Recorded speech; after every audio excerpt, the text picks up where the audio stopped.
Hey there, Cinemaster fans! Hope you're ready for some movie magic. Let's dive right in. Today's story starts with a mother and her daughter traveling by car to visit her mother in a small town. But halfway there, disaster struck. The driver lost focus for just a moment and hit a man crossing the road on foot. Before anyone could process what happened, the man who was hit got up, trembling, screamed, and attacked the driver. To understand how things got to this point, we need to go back a few days to a remote village at the foot of a mountain in Indonesia. The village mayor, Zona, is busy boasting about his achievements in front of a group of journalists. His proudest accomplishment is a center that provides shelter for elderly people with no home. But Zeno's ambitions don't stop there. He plans to run for parliament next year and is grooming his son to take over as mayor. At one of Zeno's lumber factories, the workers are on strike and have stopped working because they haven't been paid in 2 months. The supervisor, with his big mustache, makes empty promises again, saying salaries will be paid tomorrow as soon as the factory gets its money. Among the workers owed money is a young repair technician named Maya.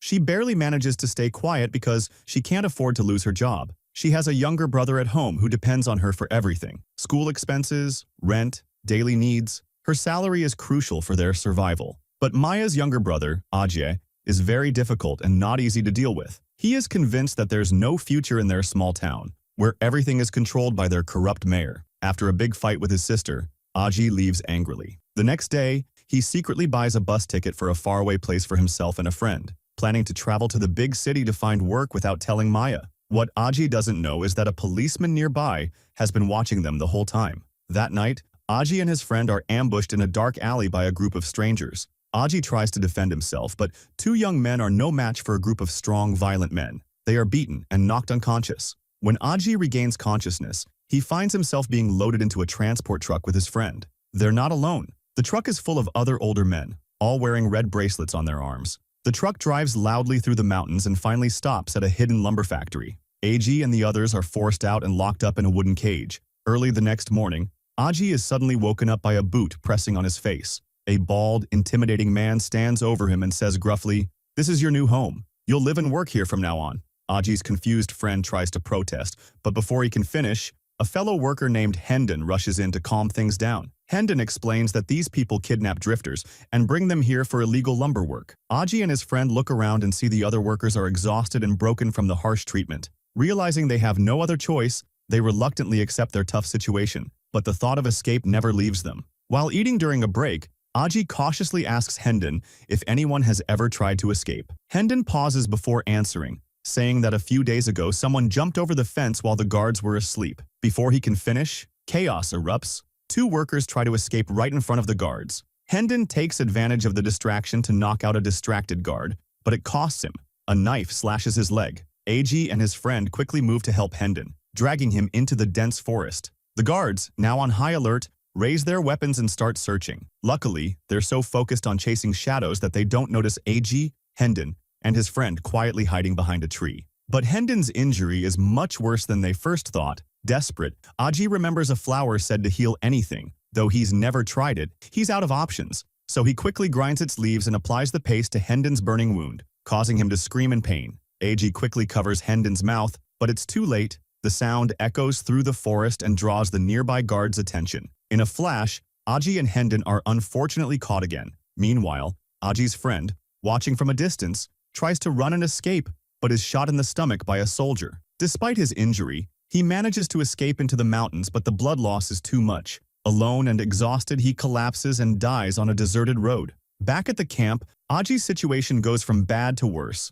Late that night, Ajay is suddenly awakened by the sound of Hendon trembling uncontrollably. Ajay turns to check on him and is horrified to see Hendon's wound has started to rot. As he cautiously approaches to ask if Hendon is okay, Hendon's body suddenly convulses violently, his eyes rolling back, Zrania, and within seconds, he goes completely still. Ajay is overcome with grief and terror and screams, alerting everyone that Hendon is dead. Abi, the head guard, storms in, furious at the drama he sees. After beating Ajay to teach him a lesson, Abi goes to check on Hendon, barely able to contain his own disgust. But as soon as he got close, the body that looked dead suddenly woke up and sank its teeth into Abi's leg. Abi got very angry and started kicking Hendon several times until the body went completely still again. Still very upset, he turned his anger on Ajay again to punish him for causing trouble. Abi ordered Ajay to take care of Hendon's body. Then a group of men carried Hendon's body onto the back of a small transport truck and drove it deep into the forest. After that, they stopped somewhere,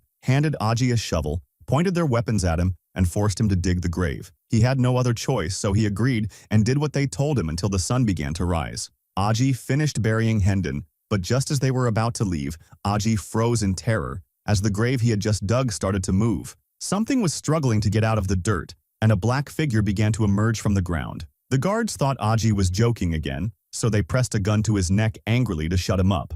At the same time, in another town, Maya, Aji's sister, was very worried because her brother hadn't come home all night and his phone was off. She was desperate and searched everywhere for any trace of him. Then came another shock. News spread that a man's body had been found floating in the river. Maya was terrified and ran to the scene, but found it closed off by the police. A nearby journalist noticed her distress, offered to help, and showed her a picture of the body they found. The journalist confirmed that it wasn't her brother. At this, Maya took a deep, relieved breath and looked at him with genuine gratitude. She learned his name was Rang, a journalist from the neighboring city. Rang explained that he had originally come to this town to interview Mayor Zeno, but couldn't stand the hypocritical man's attitude during the meeting. Rang told Zeno's family bluntly that they had controlled the town's wealth for 20 years. Zeno pretended to be calm, refused Rang's questions, and used many excuses to end the interview quickly. Rang left empty-handed, with nothing to report to his editor, so he started wandering around the town looking for another story before leaving. Rang gave Maya his card and asked her to contact him if she found any newsworthy information. But Maya didn't have time to worry about that. The factory where she worked let everyone down again, and the wages they were promised weren't paid. The workers had had enough and were ready to riot and destroy the place. The mayor's son was in a tight spot and had to come in person to reassure everyone, promising their money would be distributed first thing in the morning, then left quickly. He looked very different, yelling harshly at the factory supervisor and telling him he was useless. The wise, curly-haired woman respected by the workers stepped forward to calm the angry crowd and promised to lead them in this fight to get the wages they deserved. What she didn't know was that the supervisor's subordinate was watching the whole scene, misunderstood her as a troublemaker, and decided to act before she could do anything. That night, as she was heading home, they ambushed her and threw her into a van. Maya didn't have time to notice what was happening because she was running to the hospital after hearing very bad news. There, she found out her brother's friend had died. Both of them had disappeared together, and now Maya feared the worst for her brother, Aji. In despair, she reported everything to the local police, but they were indifferent, moving very slowly, and didn't seem to think anything was urgent. Realizing she couldn't rely on them, she turned to the only other person who might help, Rang, the journalist she had met the day before. Rang also started to feel that something very strange was going on in this town. 2 mysterious bodies in just a few days, both victims with gunshot wounds. Maya took his calmness as hesitation, and although she was a bit upset, she gave him her brother's photo and asked him to keep an eye out. What Maya didn't know was that Rang was already investigating and had noticed something very strange. Both dead men were wearing red bracelets. Even stranger, the people at the care center run by the mayor were also wearing bracelets, but in different colors. Deep in the mountain lumber camp, poor Aji woke up again in a very brutal way. This time, the head guard's boot woke him after yesterday's chaos. Aji became more cautious, especially when he noticed 2 new bodies being carried suspiciously in the truck. Fear ran through him when he recognized them as the 2 who tried to escape yesterday. But what really caught Aji's attention was something strange about Abby, the guard who always annoyed him. There was a patch of dried blood on the right leg of his pants. Aji remembered very clearly that Hendon had bitten him in that exact spot. He kept this observation to himself and waited for the right moment. Sure enough, Abby eventually rolled up his pant leg, revealing a horrible, infected wound. Aji's heart ached, but his mind worked quickly. At that moment, a group of angry guards came in, shouting that Hendon's buried body had disappeared. Aji's eyes lit up as he quickly understood and shouted, "Hendon isn't dead. He stayed dead, but now he's one of those creatures and Abby was bitten yesterday. Who knows how long he has left?" Abby got very angry, embarrassed, and furious, and attacked Aji, punching him directly in the face. The other guards moved to intervene, but their leader stopped them while laughing, a nasty laugh, and said, "Let them fight. Why spoil the show for ourselves?" Aji was fed up with Abby's bullying and didn't hold back. The 2 fought with all their strength, blows flying everywhere. In the end, neither beat the other.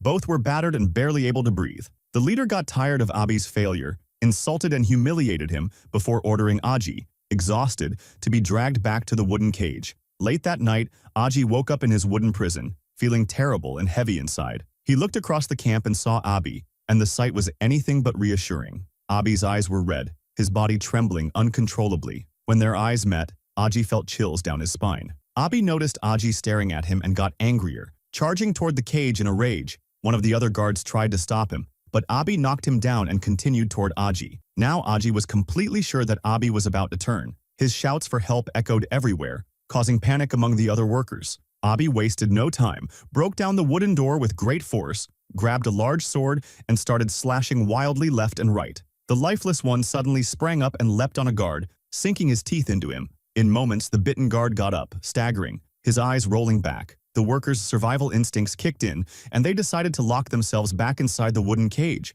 which now felt like the safest place. On the other side, Aji was desperate. He was very upset and tried to warn the incoming guards, but they completely ignored him. They just went in, attacking, only to be assaulted by the creatures that jumped on them violently. Fortunately, there were still a lot of guards left. Gunfire didn't do much damage to the creatures, but the guards' organized efforts managed to overpower them. At the same time, Aji managed to take down 2 of these creatures by himself, but after such an exhausting fight, he collapsed from fatigue. When Aji woke up, chaos was finally the gift of the chief guard, who, thinking again about Aji's initial warning, decided to interrogate him further, hoping to find any useful information. The truth was that Aji knew very little about the matter, but during the chaos of yesterday, he discovered the creature's deadly weakness, the head. Another thing that became very clear was that when Abi was bitten on the leg, it took a whole day for him to turn, while the guards who were bitten on the neck turned into creatures instantly. 10 guards died in yesterday's fight, and the young leader definitely couldn't cover it up. He had no choice but to report everything honestly to the mayor. It turned out that the illegal logging operation was also under the control of Zeno, the mayor himself. When the news of the creatures reached the mayor, he ran immediately. After trying his small pistol, it turned out exactly as the rumors said. The leader carefully thought that this matter must not go public, and that this virus should never spread outside the mountain village. What they didn't know, however, was that the creature's virus had already spread far from that isolated camp. The first person infected was the man, Hendon, who crawled out of the dirt and was the one who attacked the mother and daughter earlier. The driver was still in shock when Hendon jumped on him and knocked him down. The mother, in a state of panic, begged her daughter to stay inside the car and insisted on getting out to see what was happening. In an instant, she too was attacked and overpowered by the creature. When the driver saw his chance, he ran without thinking for a moment, leaving the car behind to save his own life. The little girl, hearing the chaos, opened the car door to look for her mother, but found the creature charging directly at her. Thinking quickly, she braced herself with her long legs and held the creature back just long enough to get out of the other side of the car. In the blink of an eye, she managed to run around the car and trap the creature inside.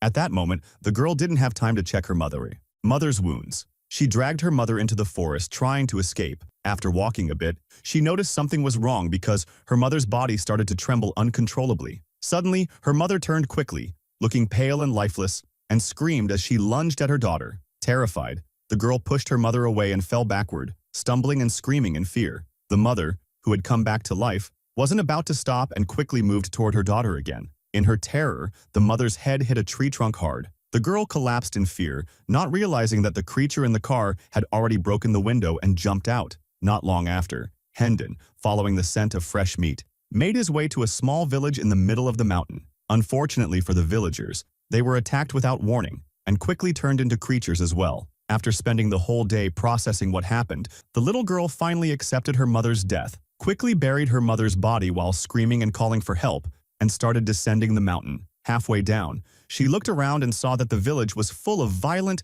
bloodthirsty creatures. And that's where today's movie events end. Stay tuned for more videos and summaries.